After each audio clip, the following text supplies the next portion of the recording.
because it's so fear-based, and I don't choose to live in fear. I highly recommend not choosing to live in fear. As you choose not to live in fear, it is a choice that we make. It may not feel like it, but we can be the observer. As you said, enjoy this Wild Soul Gathering production. I'm Dr. Sandra Marie. Pour yourself a really tall glass of spiritual curiosity and join me for the Happy Hour for the Spiritually Curious podcast. In the spirit of happy hour, cheers to some new insights, peace, revitalization, and perhaps an aha moment that may change your life.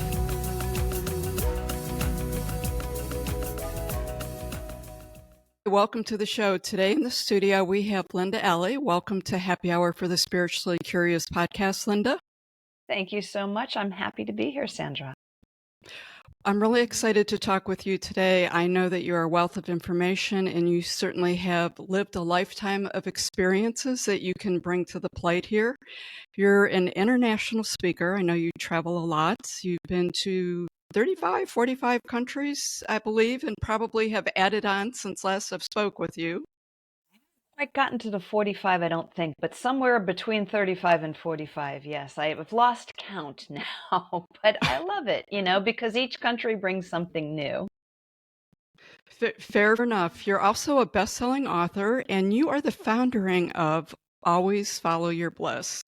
And I'm really excited to get into that a little deeper as we move into the program. But I want to start with helping people connect has always lit you up.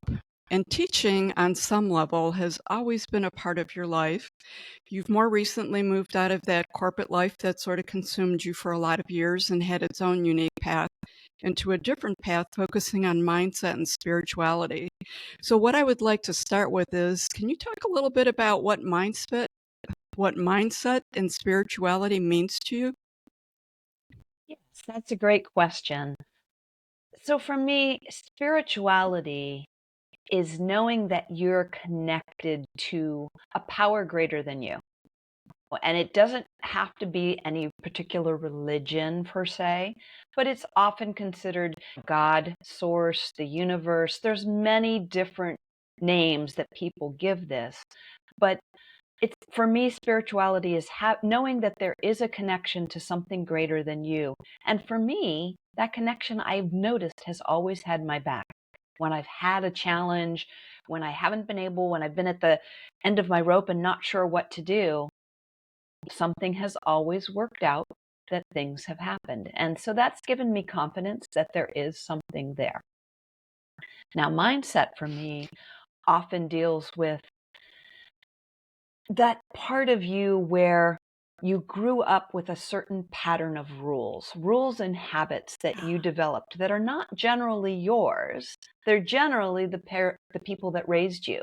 Could be parents, grandparents, could be the culture that you were raised in, could be influenced by teachers and things as well as what you learned at school. And oftentimes these patterns were developed in our childhood before we can remember, because we generally don't remember things before the age of 6. And consequently, we develop patterns that help us cope with things that we don't understand, that we can't rationally figure out what was actually going on. So we make a meaning out of it that's not necessarily the best meaning for us as we grow into adulthood. The problem is it's in our subconscious mind, and we're not aware of it as we get older. So there's these those limiting beliefs that we often carry with us without ever realizing them or questioning them. Yeah, those limiting beliefs, I think you bring up a good point that a lot of our belief systems aren't even ours, that they come from some other source that were sort of ingrained in us. And they really do, they really do stick with you well into adulthood. And it's interesting to really make a conscious effort to be aware of them is one step, and then the other step is to work with them. And it's not always so easy to do that. When we were catching up, you mentioned people sometimes misinterpret spiritual purpose. And that felt pretty powerful to me when you said that. Can you expand on that a little bit? Our spiritual purpose, oftentimes it can be expressed in our day-to-day operations without even us doing anything per se to express it. If that makes, I don't know if that makes any sense to you. And let me see if I can explain it better. For me, I always was searching for what's my purpose, what's my purpose, what's my purpose, and I kept thinking that it was something outside of me, that I should be doing this or should be doing that. It's not always a doing. Sometimes it's a doing. Maybe you're called to be a beautiful singer or a world-class surgeon or something along those lines. That could be your purpose as well. And that could be a spiritual purpose. But for me, it ended up more who I was being. And we often, especially in our Western cultures, we don't slow down enough to even realize who are we being. It's like, what am I doing? What am I doing? We're frantically looking for the next thing to do. And we often don't take that time to just slow down. Who am I being in the moment? Am I being a loving, caring person? And one of my trips that was just a spur of the moment in some respects, because I had planned a different trip, but this one came up right after it. I'm like, okay, let's do both. It was a trip to Egypt, and that's where I met you, actually. And because of that, one of the people that was on there was a medium. She said something to me that just got me questioning. It's like, I thought she'd said it to everybody. Nope, she had said it just to me. Huh. So I had the opportunity to ask her, what did you mean? And she said, because she had talked about holding space. And I said, what did you mean by that? I've heard that before, but what did you mean by that? And she goes, oh, well, oh, oh, you don't know, do you? And I'm like, know what? She goes, you're a channel to the divine. Just that is who you are. That is your purpose in life, is to show up and allow the other people to be who they need to be, and they have this unconscious permission to be either their best or sometimes their worst self. And that just answered so many questions for me throughout my life of things that had happened. And that just was a missing piece that made all those other puzzle pieces come together and make sense for my life. Well, that was definitely a special trip, and it was interesting because most of us had an interesting story how we ended up there and actually traveled solo to the trip. So it was a group of people getting to know each other. And I would say pretty much everyone on the trip would say they had life-changing experiences that were unique and different for each of us, because you helped me out with my own. And I would say that as you're sharing that, I think Helen Rand, is that her name? Hollister Rand, I was close. Very special lady. As you were speaking that, I mean, that sounds life-changing. Was that a life-changing message for you? It was. And it was because it allowed me to just relax, realizing that here I had been fulfilling my purpose all along. And again, in retrospect, because we say that hindsight is 20/20, with that missing piece that she gave me, I was able to reflect back on relationships and things that had happened in my life. And I could see that it wasn't necessarily about me doing something there. It was about bringing that space to that relationship for it to do what it was ever going to do for the growth of both parties involved. And it just totally changed the direction of what I've been doing because of it. It was no longer like, all right, I'm getting out of this. What do I do? What do I do? What do I do? I'm like, okay, I'm doing it just by showing up. So consequently, it's like, what would I love to do right now? So there we go. You would think that that's an easy question to answer, but it really isn't. And I think that that's very powerful what you said, because so many people are searching, trying so hard to figure it out when perhaps there's not a whole lot to figure out. Now, you have received a lot of messages throughout your life, like many of us have. Some of us realize them, some of us don't. you have some unique stories to share. Would you be willing to share the story about the car radio with the listeners? Yes, the car radio. That was a fun one. So at the time, I was involved in a relationship that when I started it, I knew was not going to be a forever relationship.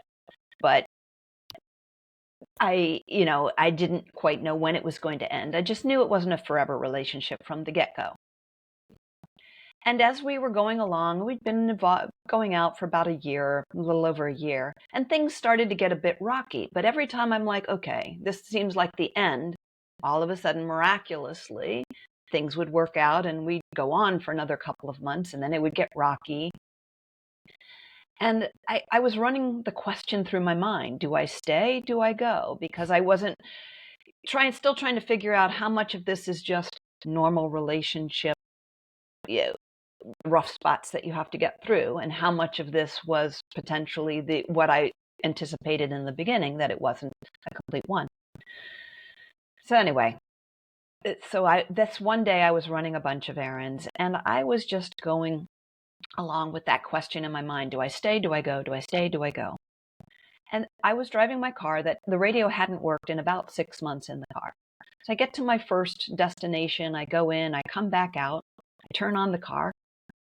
Radio's working. Oh, wow, this is cool. Country music. I never listened to country music. So it's like I change the station to soft rock and drive on down to the next place, get out, do my errand, come back in, turn on the car. No radio. Like, oh, well, it was nice while it lasted, and I'd go on. About an hour or a half later, I was driving down the freeway, and I'm like, it hit me at that point. It took me that long. I'm that dense sometimes. The song that was playing on the radio was "She Wrote Goodbye in Red Lipstick on the Bathroom Mirror," which I didn't even know was a country song because I don't listen to country music. Yeah, so it sometimes I'm dense, and yeah, I was dense enough not to listen to it that day, which I probably should have, but in the end, everything worked out the way it worked out.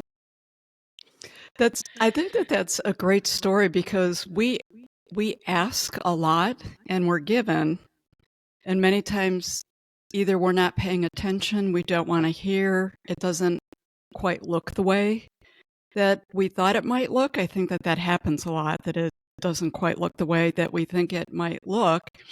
And I'll have to say there's a number of times that I don't get things in the moment for sure. And when I ponder it or it sort of pops back to me, maybe sometime in the future I go, just like you did, oh, okay, I guess I did get that.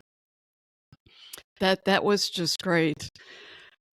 Yeah, it is interesting to see how those little things, people that have told stories about books falling off the shelf and opening to a page and it's exactly what they need to read. And there's even jokes that have been told around in spiritual circles or religious circles, more than like a joke that, where a pastor couldn't come up with a sermon and, didn't like the sermon that God gave him to do. So he opened the book again and it was, God telling him, yeah, okay, then never mind. And Napoleon Hill talks about that in Think and Grow Rich, that opportunity often comes disguised as misfortune. So we're looking for what's that next thing we need to do, but in our mind, we need it to look a certain way and then we'll know it. And when it doesn't look that way, well, that can't be it. And it oftentimes is. Well, that Napoleon Hill, that's a pretty powerful story. Do you want to go into that just a little bit more? His book, Think and Grow Rich, that he spent 20 years of his life interviewing the top people in the world, the richest men, the most successful men in the world for 20 years when he wrote the book. It was an assignment, actually, by Andrew Carnegie. Yeah. The book it's not something that you can read just once. It's something you truly need to study to learn all of the lessons. And I've been fortunate enough to have teachers that have done a lot of study, so they've helped and given clues along the way of that type of thing. But that is one of the sayings. He goes, when opportunity appeared, it came from a direction or it appeared in way that was a misfortune, and I'm not quoting it directly because I don't have the exact quote in front of me, but it essentially that it came in the guise of misfortune. And I can say in my own life that is definitely true. At one point, I had a job in the mid 80s, and the job itself was literally killing me. I loved the challenge of the job, but the environment that I was in was so toxic. It literally was killing me. And I couldn't find I had all these ideas of how it could be better. I could do this, I could do that, I could do this. Well, that isn't what ended up happening. What ended up happening is I ended up leaving the company, my choice, but spur of the moment, having no clue how I would eat in the following week, and having my life completely change, spin on a dime, pivot in a direction I was around me. I could have done it the whole time, but I never saw it until I had to see it. And then I basically designed a life I loved living in 30 days. Wow, that's beautiful, and thank you for sharing that. I think that those words are going to have a lot of impact on the listeners out there. I'm going to shift course a little bit. One of the big topics, especially when we start talking about spirituality, is manifestation. So, right, we have Abraham Hicks, and a lot of people talk about manifestation, and the laws and the principles, honestly, are pretty simple and basic. Yet, most of us seem to struggle with getting the outcome that we think we're manifesting.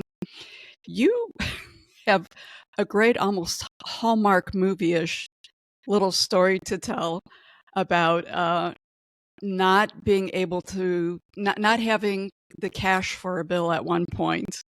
But as we really delved into the outcome, and you spoke more about it, and you talked about how you thought differently and the words that you were using. I thought, wow, that was really powerful. You want to share that little Hallmark moment? Back in when I had this corporate job and I was living paycheck to paycheck, but I had a rule for myself. And the rule was that I always pay my bills on time. That was an underlying rule for me. And this one particular week, I'm getting ready to pay the bills and I'm looking at the check coming in and I don't have enough money. I'm short. It wasn't much. I was short $20, $25. It wasn't a whole lot of money, but I was short. I didn't have it. The Thursday night before the bills are due on Friday, Thursday, I come home from work and I have a check in the mail from a store that was a refund for something that I put a deposit down on. But here's the problem. I don't remember ever having visited that furniture store. I know I never put a deposit down on a piece of furniture, and yet here's a refund check that was exactly the amount that I needed to pay my bills the next day. And it's one of the things that has actually given me the confidence to know that there is a source that has my back, because little things like that have happened over and over again. But the difference is oftentimes people say they want more money in their life. But the problem is they focus on what they don't have, or the fact that they have debt. I was like, oh, I don't want this debt. I don't want this debt. Well, the subconscious doesn't understand the negative. It only understands the positive. So it hears, I want debt. I want debt. You're focusing on the debt. What we focus on, we get more of. And it seems like such a subtle difference, but it's a subtle difference that makes a huge impact in your life.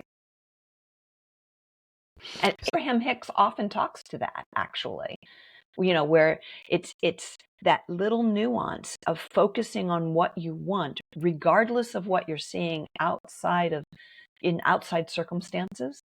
And that's how you'll get what you want. You have to believe that it's possible, even though you're not seeing it at the moment. And it's a challenging thing to do. Oh, it's very challenging. I myself, it's an area of opportunity, but I think that that's a frustration with many of the people out there that are very focused on the manifestation process and their outcomes. So for you, you put your focus on, I always pay my bills. Right. So the focus was a positive, I always pay my bills. And then the outcome was the resources to pay my bills versus I really need $20 to get this bill paid, right? So that was sort of the mindset difference in it.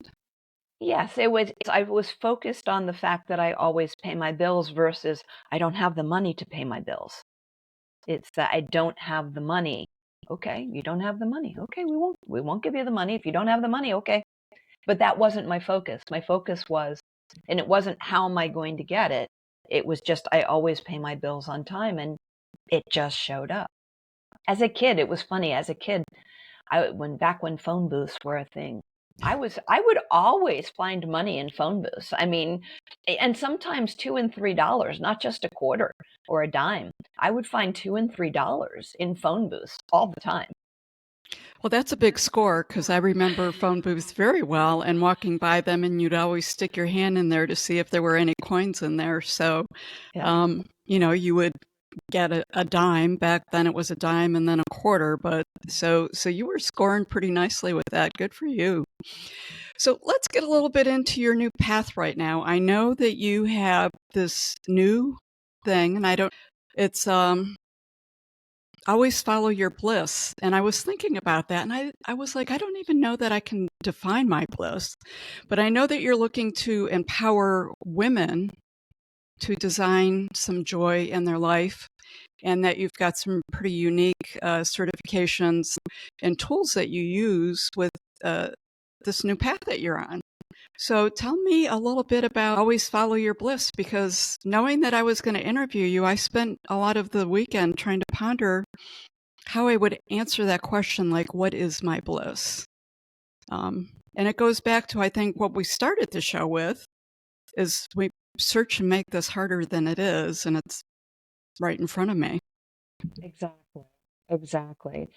So this started back when I left that corporate job and redesigned my life in 30 days, not even realizing it. And the fact that I made such a drastic change so quickly is what got me studying universal laws. And so I've spent the last 3 decades and 3.5 decades studying universal principles, personal development, and that through all that, I did get the coaching certifications that I've received. And it was mainly done for myself, but I also ended up using it with clients because I was doing accounting for the longest time. I just closed that business last year. And I would use it with the business owners and things like that, and to see the impact that it would make in their mindset that would shift their business and get them the results they were looking for. Oftentimes it was their mindset. But at the same time, I was following my bliss. I loved horses. I've loved horses since I can remember. In fact, there's stories that were told of me when I was 2 that I don't remember that show that I loved horses. And so I started training horses when I was 12. And I've always been involved. I've always had horses in my life. And I wanted to make a bigger, to take it to the next level, to show more, to get into a more national level. And so I did follow that bliss of training horses. And for 20 years, also owned, besides the accounting, I also had a horse farm where we would breed and train and show. I did that with my daughter as well. And we had a decent amount of success with it. But it was in following that bliss that it ended up creating a financial circumstance in my life that was phenomenal for me when I closed down that business. And I never went into it with that in mind. I went into it because I just loved horses and I wanted to be around them and I wanted to train them and do that type of thing. So oftentimes we look at, well, this is what I'd love to do. Oh, but I can't make any money in it. And we immediately negate what it is we love to do. And maybe it's not something that we do full time. Maybe it's just something that we do part time because we love doing it. But we often spend so much time in our head going, but how am I going to make this? Or how am I going to make this work with that? How is this? And that's not where our true path lies. Our true path lies in our heart. And if we follow our heart, for me, Source is always there to give you what you need. You'll always get what you need when you need it. And that has definitely been true in my life. And then sometimes you end up with a big bonus gift that you never expected out of that situation by following what it is you love to do. But even from a practical standpoint, if you do what you love, you never work a day in your life. That's true. Do what you love what you do. I think that that's important. You made a statement that was very powerful to me. As we have a very global listenership, but I'll say the Western world's here in the United States. And you said, we've become the richest nation by giving up the things that are the most important. Can you, that just struck such a chord with me. Do you want to elaborate on that a little bit, or honestly, I think it just speaks for itself? It does speak for itself, but for somebody who may not realize, we've become a nation that the only thing it seems that we've been striving for lately is wealth. How can I make more money? Thinking that money is going to solve everything. Not usually. I mean, it does make some things easier for sure. But then in the process of this striving for money, we're sacrificing our relationships. We're sacrificing our health from the stress that it's under. Again, back in the mid 80s, I was very close to being hospitalized from the stress that I was under by doing this one job. And again, I loved the challenge of the job, but the rest of the environment just wasn't there. In the United States, it's unless you're in a very high level management, if you're lucky if you get 2 weeks vacation a year. You're lucky. Whereas I know in most of Europe, they get about 6 weeks of vacation a year. So because they value the fact that, yes, you need to de-stress. Yes, sometimes your best ideas come from moments of play. Many times people it's like, why are they playing golf on Wednesday? Well, they're just out playing. But oftentimes taking your focus away from what it is you're intently focusing on and not seeing, and just lets your subconscious come up with ideas that float to the surface when you least expect them. How many people have woken up at 3:00 in the morning with a great idea? And if they don't write it down, it's usually gone by the time they wake up at 6, 7, 8, whatever time they decide to get up. So we get so focused and so in our head in the United States that we don't allow this being led from the heart to show up. And oftentimes, again, it doesn't always look like an opportunity at the get-go. So we think we're doing what it is, and it isn't until we get older and we realize what it is we've sacrificed to get there that we then start going, was it worth it? Yeah, I think there's a lot of people having that conversation with themselves currently, and there's a big shift. Having lived international, it really was very eye-opening to me. With other countries, with maternity leave in Ireland, a woman gets a year off to take care of her child, bond with her child.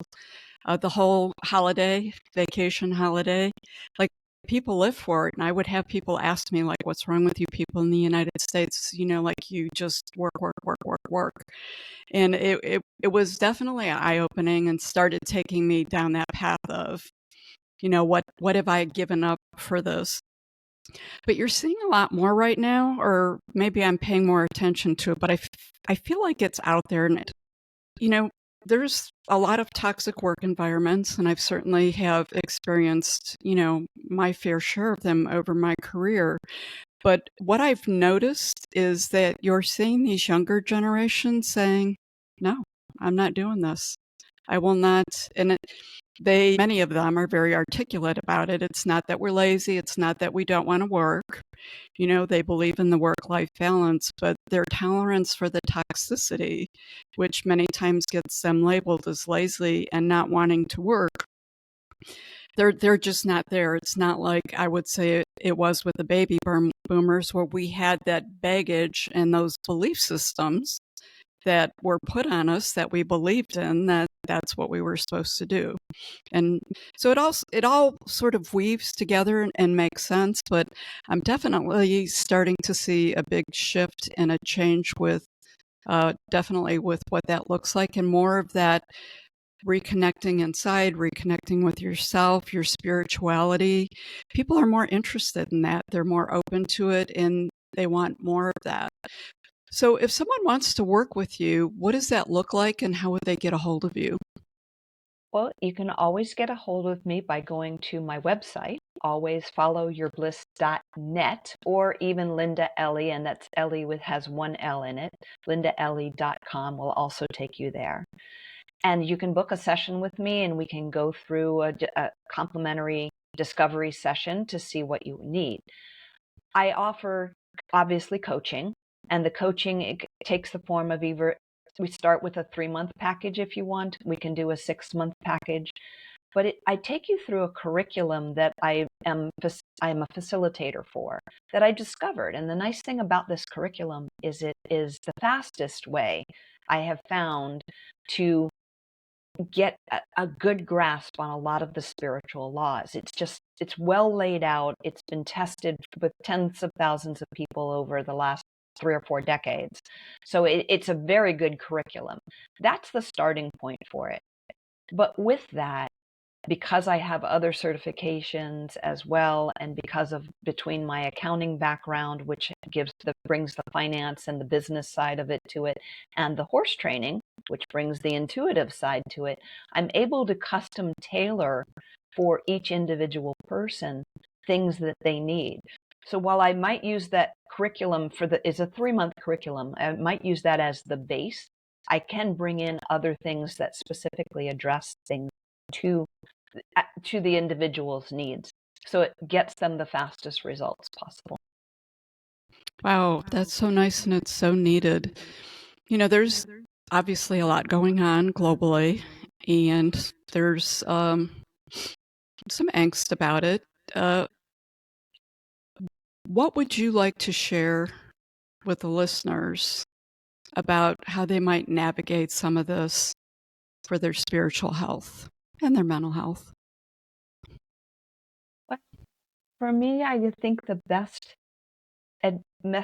message I could give to your listeners would be that when you can remove yourself from the day-to-day and stand back as the observer, and you can see things from a different perspective. If you believe, as I do, that as spiritual beings, the spiritualness of our existence is never ending, it begins to give you less of a hold to the physicality. Unfortunately, I see so many people that they think, oh my God, I'm going to die, I'm going to die, I'm going to die. Having had a near-death experience and knowing that I could easily have just closed my eyes and said, I'm ready to go, and then that it would be harder to live through it than it would be not to, I realized that we have way more say in that type of thing than most of us realize that we do. But also, when you stand back and you look at it, it's almost like you're watching a play up on a stage. Things happen in the play. Sometimes people die in the TV show, or they die in the whatever, but it's not real. And in a lot of ways, from a spiritual perspective, the playing out our physicality on earth is much like a play. And it cycles itself through and over. And that's a hard pill to swallow for many, many people. It's not something that we're taught. Religion was originally somewhat used to bring some laws to human nomadic tribes so that we could learn to get along, we could learn to get, to not kill each other. Just because you're different from me, let's kill each other. But over time, fear is an excellent way of controlling people. And so when you bring in either whether it's from the news or whether it's from religion, you bring in that fear of something, it's a great way to get people to under control. When you start questioning and you start asking and you start looking behind different things, it changes your perspective.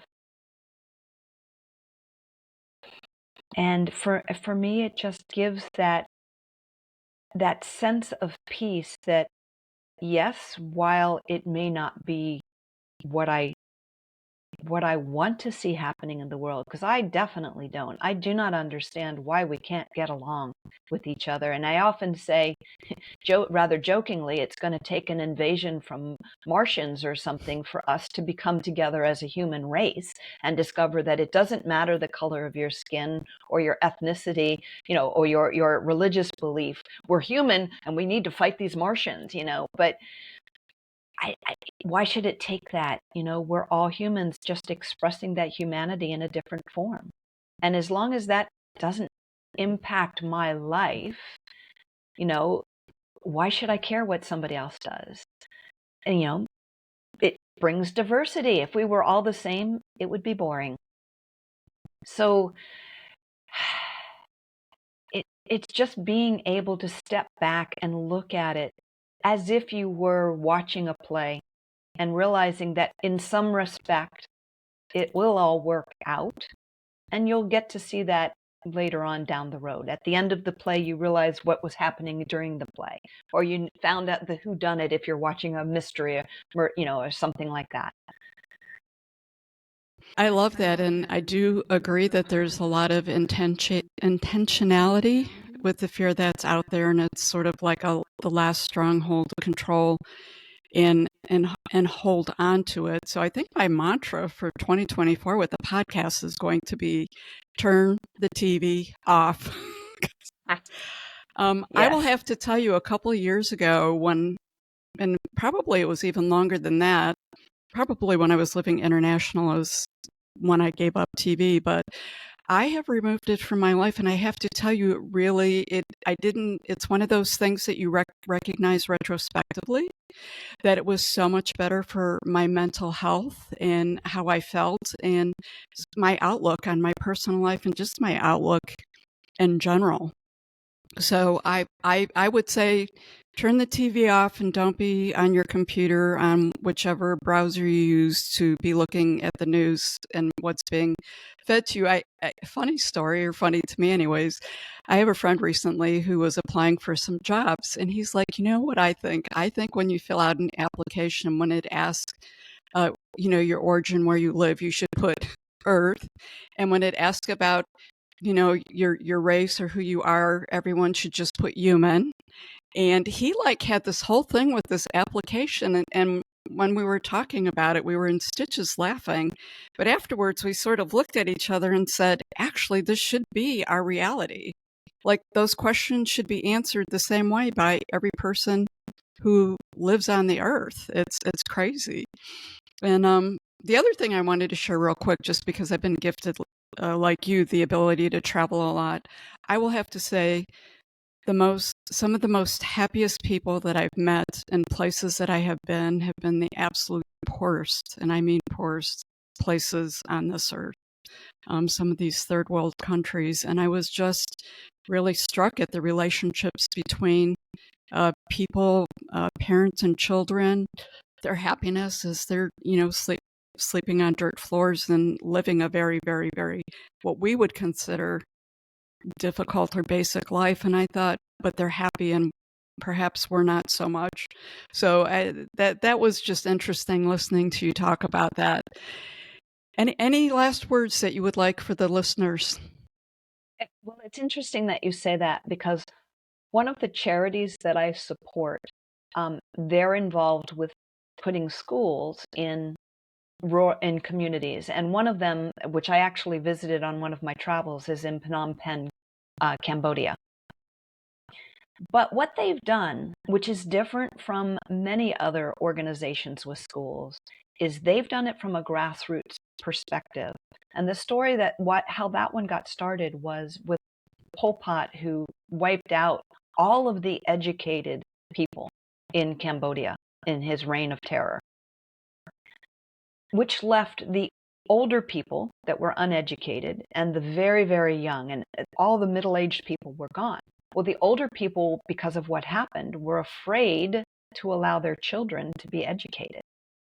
But the girl that started this school had left. She did get a degree. She came back, and she found these kids just like, she threw a chicken bone into the dump as she was walking past, and like 4 kids scrambled to get this chicken bone to see if there were any scraps left on it, which is what started the school for her.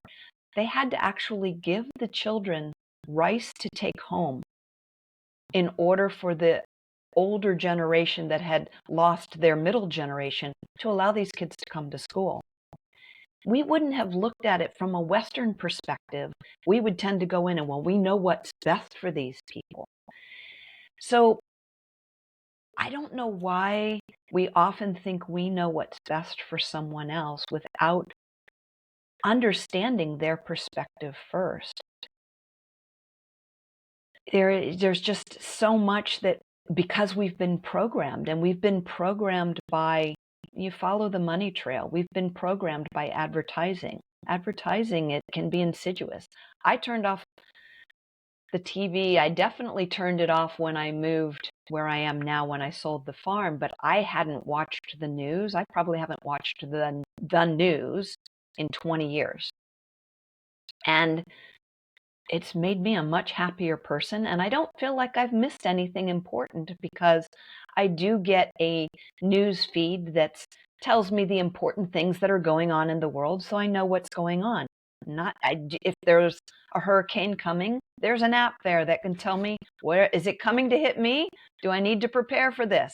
Yeah, so I'm not missing anything, and I'm sure so much happier than I was when I was watching the news, because it's so fear-based, and I don't choose to live in fear. So I highly recommend not choosing to live in fear. As you said those words, I thought, I think that's our closing message. Choose not to live in fear. It is a choice that we make. It may not feel like it, but we can be the observer. As you said, have a general idea of what's going on in the world, but I don't get myself involved in it.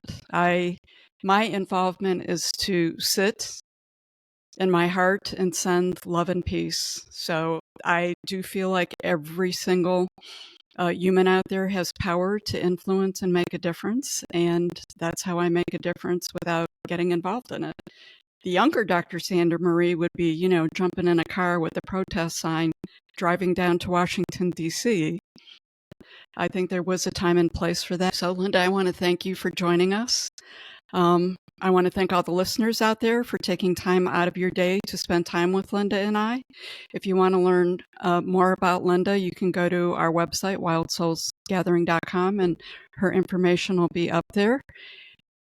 Remember, embrace that wild soul and follow your bliss. Did I get that right? Always follow your bliss. When you're embracing that wild soul, always follow your bliss. I think both go together. Thank you so much, Linda. I appreciate you being on the show today. Thank you so much for having me. It was a pleasure. Thank you for joining us for this episode of Wild Soul Gatherings Happy Hour for the Spiritually Curious. To learn more about our guests, please go to our website, wildsoulsgathering.com. We're very eager to hear from our listeners what you thought of the episode, topics you might like us to cover in the future, your thoughts on spirituality, questions you may have. Please feel free to send us an email at wildsoulsgathering@gmail.com. This is your host, Dr. Sandra Marie, sending each of you peace and love. Until we meet again, embrace your wild soul.